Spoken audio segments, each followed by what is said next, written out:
Okay, this is the third revision podcast for AQA AS British History. That's Britain 1906 to 1918. And this is Unit 3, Challenges to Liberalism at Home. Okay, so the first part, the first challenge to liberalism at home was the women's suffrage movement. So within that you've got the two main groups, the suffragists, which is the National Union of Women's Suffrage Societies, so the NUWSS. They are led by Millicent Fawcett, and they're the peaceful group. So they're doing letter writing campaigns, peaceful protests. They're very sort of generally educated, generally upper class women with sort of peaceful methods. Then you've got the suffragettes. That was a name given to them by the Daily Mail. Their real group name was the Women's Social and Political Union, the WSPU. They are led by Emmeline and her daughter Christabel Pankhurst, and they're the militant group. They're the more violent group, and they're sort of more famous for that.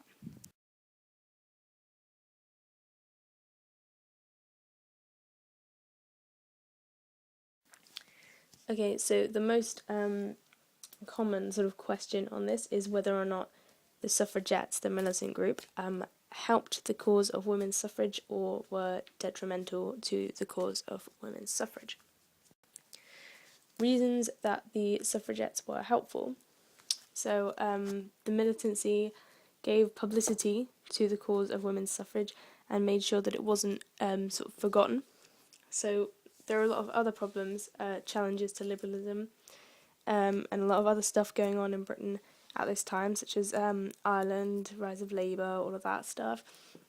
And the suffragettes made sure that no one forgot about votes for women. And militant tactics that they used: they broke windows, chained themselves to fences, played Ding Dong Ditch on Asquith all the time, like ringing his doorbell constantly, which I think is pretty funny. And then you've got Emily Davison, who was the woman who threw herself under the horse, King George's horse, at the racecourse. So yeah, they made sure that no one forgot about women's suffrage.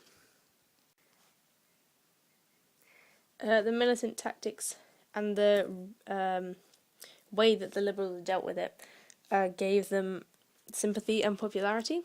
So one thing that the Liberals did was the Cat and Mouse Act, which was basically they arrested suffragettes and put them in prison, and then the suffragettes would go on hunger strike, and the Liberals would wait until they were basically starving, and then they would let them out, wait for them to get healthy and get back on strike again, and then they would re-arrest them. So they just kept doing that, and they force-fed them as well, which people, when they heard about it, were quite shocked, so it sort of gained sympathy and again more publicity for the suffragettes.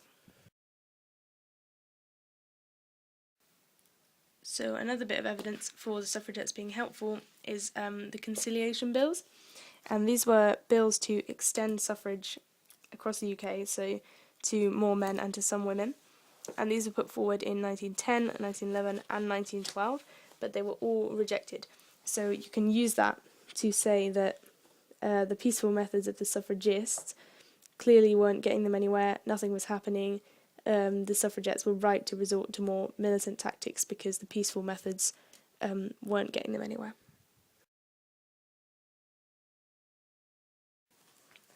A lot of the time you get questions that are like, were the suffragettes more important than the war or something like that? One thing you can say is that the suffragettes did cause a lot of damage, like they burned churches and stuff. So you can say that after the war, the government had lost a lot of money, a lot of things were damaged in general anyway, and they didn't really want to go back to the suffragettes burning stuff after the war. So, they had to give women the vote, otherwise they were just going to go back to that, and they couldn't really go back to that. Okay, so the other side would be how the suffragettes were detrimental or hindered the cause of women's suffrage. So the main one is that it's bad publicity, and some people say all publicity is good publicity, but not really in the case of the suffragettes, because it really turned people off the idea of giving women the vote, seeing all these women being violent, especially for some of the politicians. So Asquith, he was kind of sympathetic towards women's suffrage, but what with them ringing his doorbell all the time and burning stuff, it set him firmly against the cause of women's suffrage. You can also say that the suffragettes should have worked with the government, as many MPs did support the cause of women's suffrage, and then for evidence for that you can use the conciliation bills again. So the fact that those were being suggested shows that some MPs were behind women's suffrage, so the suffragettes should have worked with MPs to pass one of those bills rather than getting militant. Related to that, I could say that the reasons that the conciliation bills weren't passed was not because the Liberals or any other MPs were particularly opposed to the idea of women's suffrage. The reason that the Liberals didn't want to pass these bills was because they were worried that a lot of the rich and middle class women who would get the vote from these bills would be conservative voters. So it was political reasons stopping them and not sort of ideological ones. So they shouldn't have got militant. They should have worked with these MPs to show that they would have been on their side, or that it didn't really matter who they were voting for as long as they could vote. Then there's the idea that the government couldn't be seen to giving in to militant tactics. So if it's a load of sort of violent protests and the government is seen to be giving the violent protesters what they want, then you're just going to get more violent protests. And there were a lot of strikes and riots at this sort of time anyway, so they really didn't want to show that they were giving in to militants. The next challenge to liberalism at home is the rise of Labour. So Labour, the Labour Party, was getting more popular at this time because of communist and socialist ideas growing in Europe. And as an example of that, you can use the Marxist Social Democrat Federation, which is a group that sort of helped to form Labour. A lot of working class voters remembered the Taff Vale case from the first unit and didn't like the Tory government, the Tory MPs. Politics is becoming more sort of class-based, so again, like most of the Labour voters were working class. And obviously, if you're working class, trade unions are very important to you, and trade unions at this point were very powerful, and they were supporting and supported by Labour MPs. So a lot of people who were protected by trade unions voted Labour. So were Labour a threat to the Liberal government at this time? Reasons that they were. The Lib-Lab Pact in 1903 has sort of acted as like a springboard for Labour. So now that they were joined to a bigger party, they were going places. They were more of a threat. The Labour Party had effective leaders. So Keir Hardie was a very good leader and a very good public speaker, and he has inspired a lot of support for Labour. A lot of people supported trade unions. So pretty much everyone who's in a trade union was a fan of Labour. MP's salary was introduced, put the year on the screen, and that meant that people who were more like working class could join Parliament, because obviously if you're poorer you need a job that pays well, and the introduction of a good salary for MPs meant that you could be an MP full-time. The Lib-Lab Pact again meant that the Liberals were sort of reliant on Labour, and the results of the 1910 elections also made the Liberals sort of reliant on Labour support, so that made Labour more of a threat. And of course, the groups that the Liberals and Labour were targeting, the working class and sort of lower middle class voters, there's an overlap between the groups that they're targeting. So if they're going for the same electorate, there's going to be a clash. There is also the Trade Disputes Act. So basically, in 1909, there was a thing called the Osborne Judgment, which was a judgment in Parliament where they said that trade unions couldn't weren't allowed to fund MPs anymore, and that was really bad for Labour because a lot of their MPs were funded by trade unions. And then in 1913 was the Trade Disputes Act, which basically just reversed that. So the Trade Disputes Act shows that Labour has influence because they've managed to overturn this decision.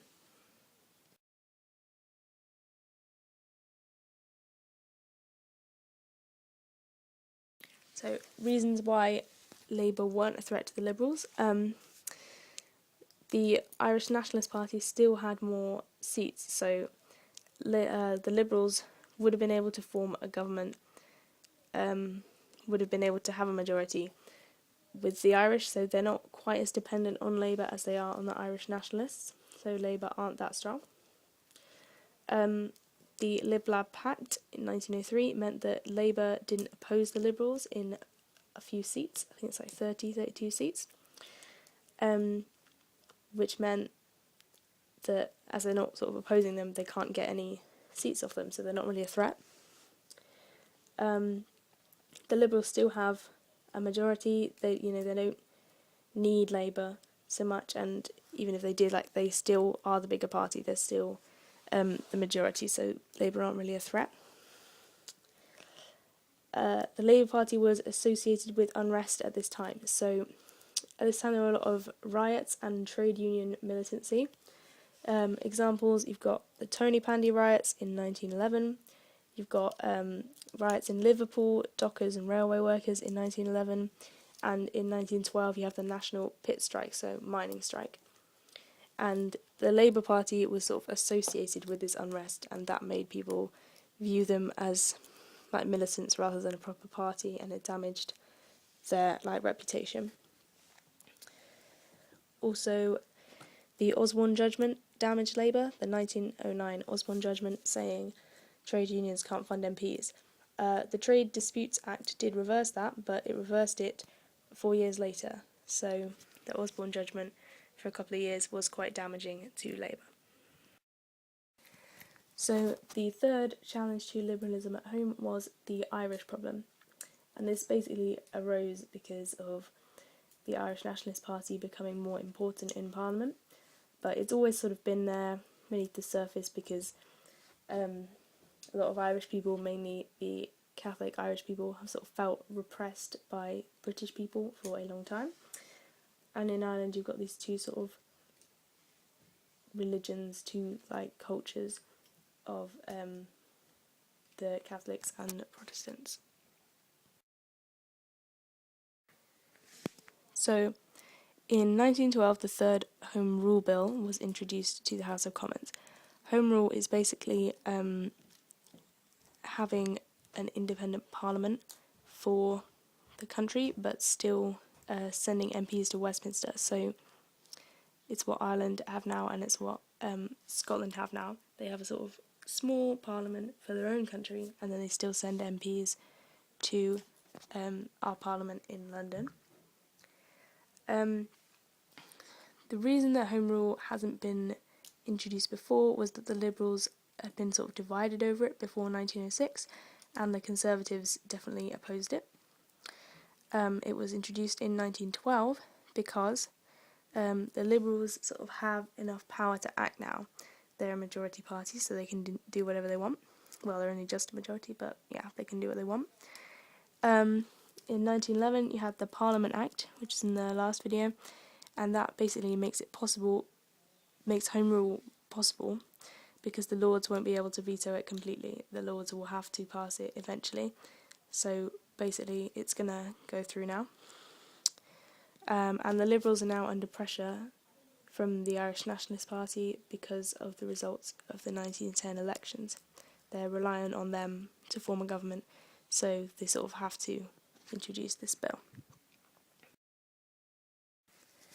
So the Irish Nationalists are really happy about this, and they think that the Home Rule Bill is going to be really popular, but the bill is very unpopular in Ulster.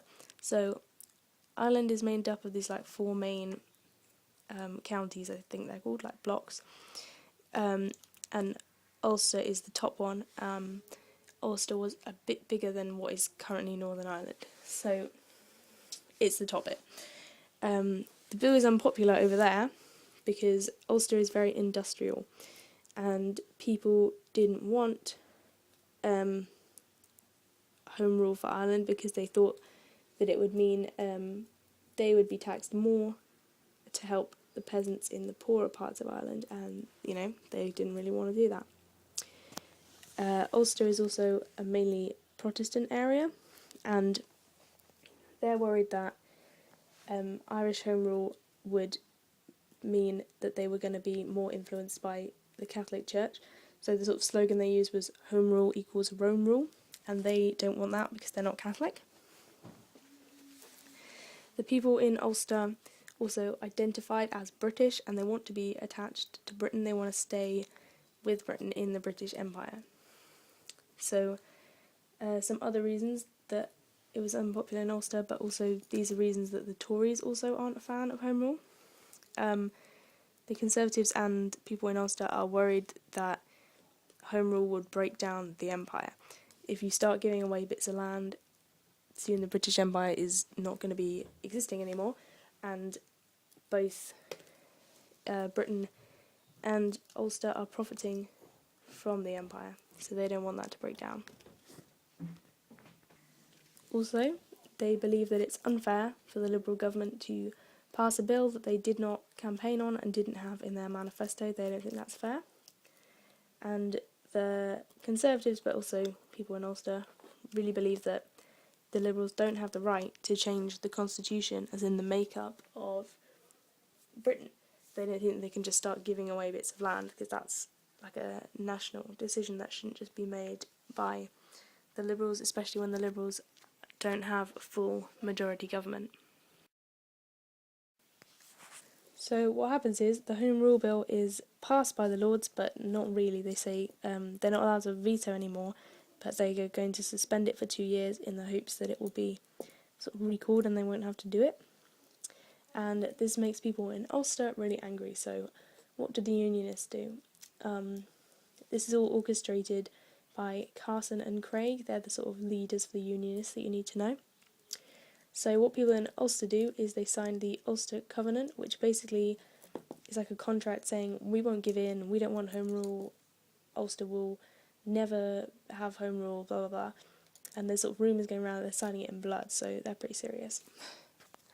They also start to militarise. They form the Ulster Volunteer Force, which is the UVF, and they start bringing in weapons from Germany, like they're arming up, they're serious.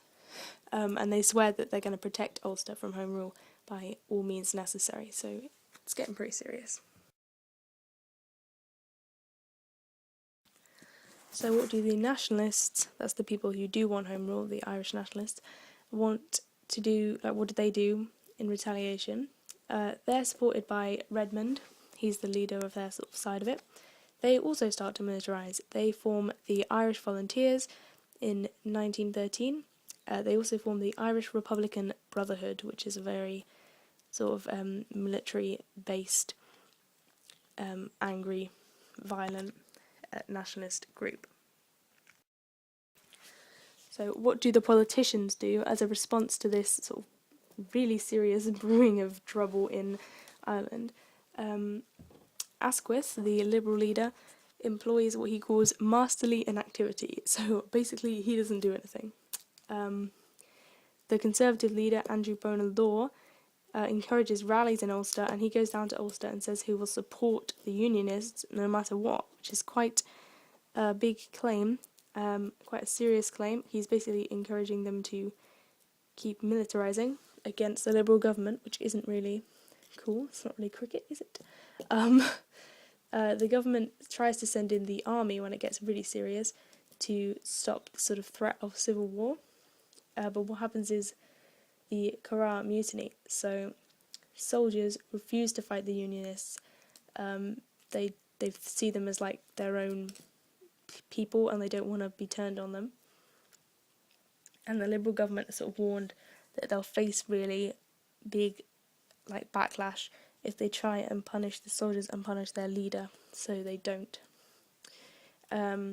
So it's really looking pretty serious in Ireland. It's looking like there's probably going to be a civil war, and the only reason that there isn't a civil war is World War One starts in 1914, the year that Home Rule was due to be brought in. So they say we're going to put Home Rule on hold to fight the war, and most people sort of agree with that. Most of the UVF and about half of the Irish volunteers join up to fight for Britain in World War One, and Home Rule is sort of put on the shelf. But during the war there is still some Irish nationalist activity in the form of the Easter Rising, which was in 1916. So basically what happened is some extremist nationalists from the Irish Republican Brotherhood sort of storm into Dublin, and they take control of the post office and some other buildings.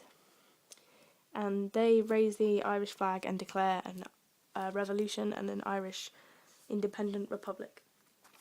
The British Army come in, bombard the place, break a lot of buildings and nice sort of areas in Dublin, and force the revolutionaries to surrender. So as the rebels sort of come out of the building, most Irish people are really not happy about this. They're sort of assaulting them and shouting at them. They're really not happy, and they're not happy because they're fighting World War One, and a lot of their husbands, brothers, sons are in World War One, and they think it's sort of disrespectful that the rebels are declaring they're not going to fight anymore. So yeah, there isn't that much support for really extreme nationalist feeling like the rebels have. But they sort of change their minds because the British reaction is so bad and they're so badly handled. They execute all the rebels, which a lot of Irish people think is sort of too harsh, so that turns them against the British. Lloyd George then extends conscription to Ireland, so that means you have to join the army if you're in a certain group. It's the law. And during the British sort of shelling of the post office, like I said, many buildings are destroyed, and 450 Irish people died. So the reaction of the British towards the rebels really makes, gives the rebels sympathy, and it means that more people start being attracted towards nationalist views because they don't like the British. And this sort of swing over to nationalist views is really obvious in 1918 when Sinn Féin, the nationalist political party who previously had about 5 or 6 seats, go up to 73, and the Irish Nationalist Party, who had about 84, I think, go down to about 6. It's a massive, massive swing, and it shows that people aren't really interested in Home Rule anymore. They want independence.